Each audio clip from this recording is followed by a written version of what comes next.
Alright, let's go ahead and style up progress bar that we later I'm going to be basically showing when we're uploading. So let's get started by just saying template. And we only want to do this if the upload is set. And then in here we want to have space y of 1. And we want to have an x progress. And let's just set value to 50 for now, just to see that it's there, out of 100. So it shouldn't show unless we upload a video. There we go. Perfect. So what we want to go ahead now and do is we want to bind this to the progress value, which is obviously right now going to be 0. X bind value.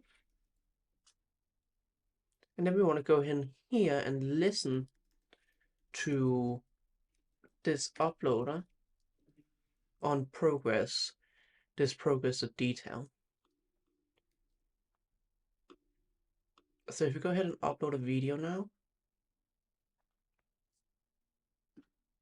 and we want to avoid setting the value in here to anything but progress, obviously.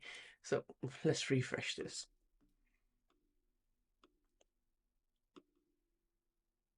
And then you can see now it's actually updating itself. And that's how we can listen for changes and uploading. See how long it takes to upload the video. So you can see in the request tab, we're still sending requests through. I'm just going to make it a bit larger. And that's basically everything for just tracking the progress.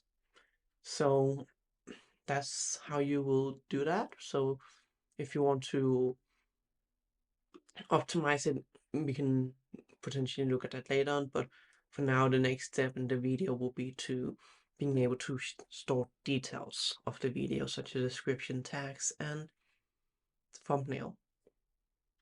So that's all for this video. Thank you very much for watching this video, and I'll see you in the next one.